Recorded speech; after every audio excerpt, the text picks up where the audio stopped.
السلام علیکم دوستو، میں یہ جو قرارداد منظور ہوئی ہے نا، اس کی اندر کی کہانی آپ کے سامنے رکھتا ہوں اور آپ پھر بتائیں کہ یہ کس کا قصور ہے اور کون یہ ٹسوے بہائے گا شام کو ٹی وی پہ بیٹھ کے نا، کون ٹسوے بہائے گا اور کس کا قصور ہے، یہ ذرا یہ اس میں نوٹ کرتے جانا جو میں ابھی آپ کو بتاتا ہوں، ٹھیک ہے۔ پہلی بات تو یہ ہے کہ یہ صادق سنجرانی صاحب جو چیئرمین سینٹ ہیں، کیا اندھے ہیں یا بہرے ہیں یا گنگے ہیں؟ ان کو نظر نہیں آ رہا تھا کہ صرف 100 میں سے صرف 14 بندے بیٹھے ہیں؟ ان کو صرف بتانا پڑتا ہے یہ اندھے ہیں؟ مجھے یہ بتائیں، انہوں نے آنکھوں پہ پٹیاں باندھی ہوئی ہیں صادق سنجرانی، یہ جو پہلے بھی سازشوں کے ذریعے سارا یہ آیا ہے۔ میں نے تو کہا تھا کہ یہ کسی وقت بھی آپ کے لیے خطرناک ہو سکتا ہے، عارف علوی اور صادق سنجرانی، ان کے ٹسووں پہ نہ جایا کریں، یہ کسی وقت بھی خطرناک ہو سکتا ہے۔ آپ مجھے بتائیں، قرارداد 100 میں سے 25 ہونا ضروری ہیں، 100 میں سے، ٹھیک ہے، اور 100 میں سے 14 بیٹھے ہیں، اور قرارداد کا یہ پورا ایجنڈا کس نے جاری کرنا ہوتا ہے؟ ایجنڈا جاری کرنا ہوتا ہے چیئرمین سینٹ نے، ٹھیک ہے، کہ جناب آج اے ہوئے گا۔ تو اس ایجنڈے میں قرارداد تھی، پہلی بےایمانی، دوسری بےایمانی صادق سنجرانی نے اپنی آنکھوں سے کیوں نہیں دیکھا کہ صرف 14 بندے بیٹھے ہیں؟ جی اندھے ہیں یہ لوگ، پھر دوبارہ یہ میں اندھے والا لفظ استعمال کر رہا ہوں، ٹھیک ہے۔ اب آپ کو اس ساری سازشوں کا بھی پتہ چلتا جائے گا۔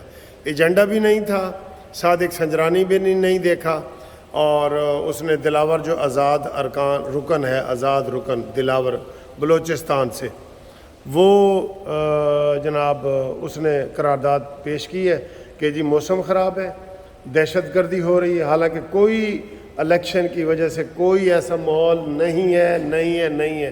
یہ سب لوگ اندر سے پاکستان کے دشمن ہیں۔ یہ جو شام کو بیٹھیں گے نا، ان سے یہ پوچھنا کہ یہ کیا ہے۔ وہاں جی 3 ارکان تھے، مسلم لیگ نون کا، پی ٹی آئی کا ایک پیپلز پارٹی کا۔ آپ ذرا خود اندازہ کریں، میں آپ کو بتا رہا ہوں، ایک پیپلز پارٹی کا بہرہ مند منگی، ٹھیک ہے، ایک پی ٹی آئی کا گردیپ سنگھ، اور ایک نون لیگ کا عفنان سید۔ تو جب یہ قرارداد پاس ہوئی تو سب سے زیادہ مخالفت مسلم لیگ نون کے عفنان سید نے کی، اور وہ کھڑے ہو کے تقریر کی کہ جناب یہ کیا کر رہے ہیں آپ؟ 8 کے الیکشن اور 13 کے الیکشن سے اس وقت یہ زیادہ حالات خراب تھے۔ جب 2008 کے الیکشن ہوئے اور 2013 کے ہوئے تو اس وقت حالات زیادہ خراب تھے۔ اب کوئی ایسی بات نہیں ہے، تب تو قتل ہو رہے تھے، سارا کچھ ہو رہا تھا۔ تو مسلم لیگ نون کا جو سینیٹر تھا اس نے حق ادا کیا اور اس نے مخالفت کی، سمجھ گئے ہو؟ اس نے مخالفت کی، اس نے حق ادا کیا، یہ سچائی جان کے جیو۔ پھر تھا پیپلز پارٹی کا وہ بہرہ مند منگی، وہ خاموش رہا۔ کیوں خاموش رہا بھائی؟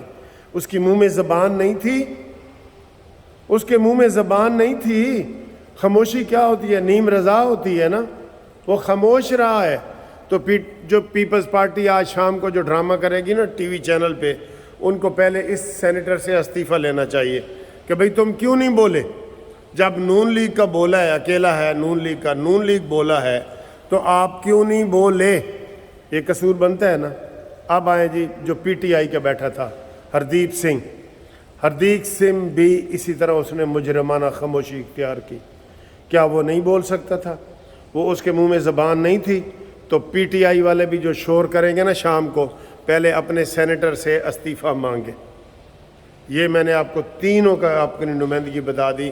آپ بتائیں کہ کس کا قصور ہے اور کس کا نہیں ہے۔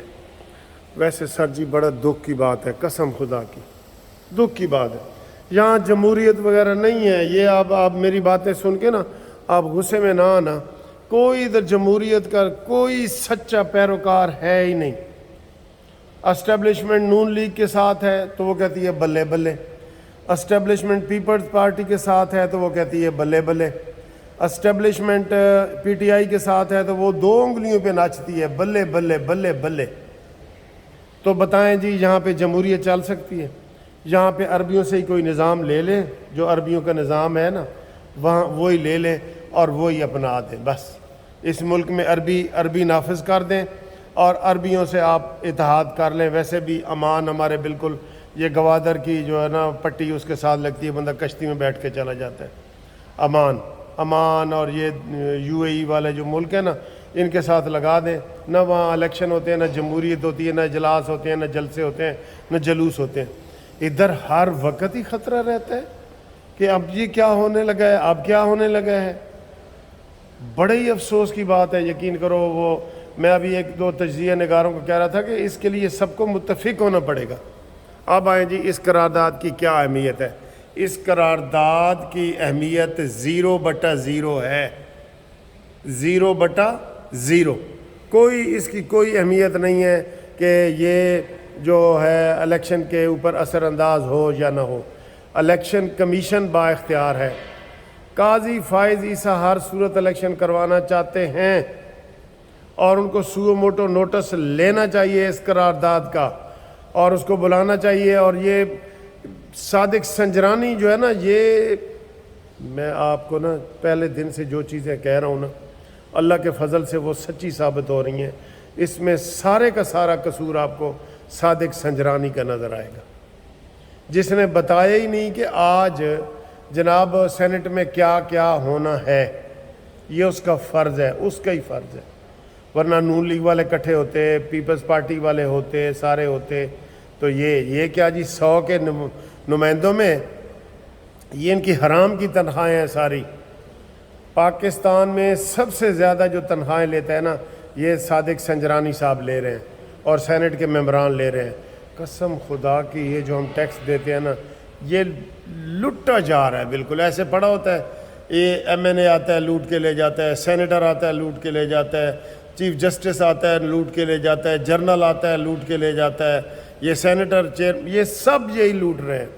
اور غریب ریڑھی والا بھی 100 روپے کا بیلنس فون میں ڈلوائے گا نا تو اس کے وہاں سے بھی 30 روپے ٹیکس کاٹ لیے جائیں گے۔ ایک چائے کا کپ پیے گا 20 روپے کا، 30 روپے کا، اس میں سے 5 روپے ٹیکس میں کٹ جائیں گے۔ یہ حالات ہیں، بہت برے حالات ہیں، بہت سارے تجربے فیل ہو گئے ہیں۔ اگر آپ کی نیت ٹھیک نہیں ہے نا، انما الاعمال بالنیات، وہ ایک بتاتے ہیں نا کہ کسی مولوی کو کوئی یا کسی کو مرغہ ملا تو وہ مولوی کے پاس گیا، اس نے کہا جی کہ یہ مجھے مرغہ ملا ہے کسی کا ہے تو میں کیا کروں۔ مولوی صاحب نے کہا جی 3 دفعہ مسجد میں اعلان کرو، اگر آپ کا کوئی لینے والا آ جائے تو ٹھیک ہے ورنہ آپ کے اوپر حلال ہوگا۔ تو اس نے کیا کیا، اس نے کہا حضرات ایک ضروری اعلان سنو، کسی کا اگر مرغا گم ہوا ہو تو میرے ساتھ رابطہ قائم کریں، کسی کا اگر مرغا گم ہوا ہے تو مجھ سے۔ تو یہ اس دفعہ 3 دفعہ کر کے نا کہتا ہے سر جی کوئی نہیں آیا، تو مولوی نے بھی فتویٰ دے دیا کہ ٹھیک ہے حلال ہے بھائی، اس نے جا کے مرغا کھا لیا۔ اس طرح کی یہاں پہ جمہوریت چل رہی ہے بدنیتی سے، اس میں ساری پارٹیاں شامل ہیں۔ آج وہ میں بتا رہا ہوں، انہوں نے کہا جی ساری پارٹیوں کو اکٹھا ہونا پڑے گا، لیکن نہیں ہے سر جی، اسٹیبلشمنٹ کی طرف دیکھ رہے ہوتے ہیں ایسے بھوکے بلے کی طرح دیکھ رہے ہوتے ہیں۔ قسم خدا کی میں بلے کی جگہ ایک اور لفظ استعمال کرنے لگا، سارے ایسے اسٹیبلشمنٹ کی طرف دیکھ رہے ہوتے ہیں۔ اس دفعہ آپ ہمارے اوپر سواری کریں، نہیں آپ ہمارا گھوڑا عربی ہے، ہمارے اوپر سواری کریں۔ تیسرا کہتا ہے میرا بھی ترکی نسل کا گھوڑا ہے، میرے اوپر سواری کرو۔ یعنی منتیں کر رہے ہوتے ہیں اسٹیبلشمنٹ کی، یہ فوج کی منتیں کر رہے ہوتے ہیں کہ آئیں ہمارے اوپر سواری کریں، ہماری پیٹھ میں آپ کو مزہ آئے گا، ہمارے اوپر چڑھ جائیں، ہمارے اوپر سواری کریں، دیکھیں ہم کتنی سپیڈ سے بھاگتے ہیں۔ ہر پارٹی اس میں تو سر جی اس حمام میں تو سارے کے سارے ہی ننگے ہیں، کوئی ایسا پارٹی نہیں ہے، کسی ایک پارٹی کا نام نہیں لے سکتے۔ تو میں اب باقیوں کا نام کیا لوں، ایک پارٹی کا نام نہیں لے سکتے جو کہ نہیں، جمہوریت کی اصلی روح یہ ہے۔ ابھی اس کی ایک مثال تازہ آپ کے سامنے ہے، قمر جاوید باجوہ کی جب ایکسٹینشن ہونے لگی ساری جماعتیں لیٹ گئیں، تو جی ایک نے کہا جی پہلے میں دستخط کراں گا، دوسرے نے کہا پہلے میں کراں گا، سپریم کورٹ بھی لیٹ گئی۔ ان کسی کا کوئی جو کردار ہے نا وہ قابل تعریف نہیں۔ پرویز مشرف کے دور میں اس کو ایک شخص کو سپریم کورٹ نے آئین میں ترمیم کرنے کی اجازت دے دی، اور اس کے بعد عطا بندیال، ثاقب نصور، یہ تو ان کا تو نام ہی نہ لینا تے سر جی پھر کی کریے، مایوسی نہ ہو تو کیا ہو تو میں تجویز دے تو رہا ہوں عربی اسے متحدہ عرب امارات میں شامل ہو جائیں یا چائنا میں شامل ہو جائیں۔ چائنا میں بھی کوئی الیکشن نہیں ہوتے، ایک ہی پارٹی ہوتی ہے، ہمیں سوٹ نہیں کرتی، جمہوریت وغیرہ سوٹ نہیں کرتی۔ بہرحال دیکھیں، ابھی میں نے آپ کو قرارداد کی حیثیت بھی بتا دی ہے، اس کی اخلاقی حیثیت ہے، باقی اس کا کوئی وزن نہیں ہے، کوئی قانون نہیں ہے، کچھ نہیں ہے۔ سپریم کورٹ ایکشن لے گی۔ سپریم کورٹ نے تو کہا تھا جو الیکشن ملتوی کرنے کی بات کرے گا نا، ہم اس کے خلاف کنٹیمپٹ کریں گے۔ جج کو بھی سنائی تھی نا، ویسے یہاں بھی پی ٹی آئی نے لاہور میں سٹے لیا ہے۔ پی ٹی آئی بھی مسکین وہ نہ بنے، یہ سارے میں کہہ رہا ہوں شام کو بھی بیٹھیں گے نا، ہاں جی ہم نے تو نہیں کیا، تحقیق کرو ان کی، کس نے یہ سارا ڈرامہ کرایا ہے۔ اللہ حافظ۔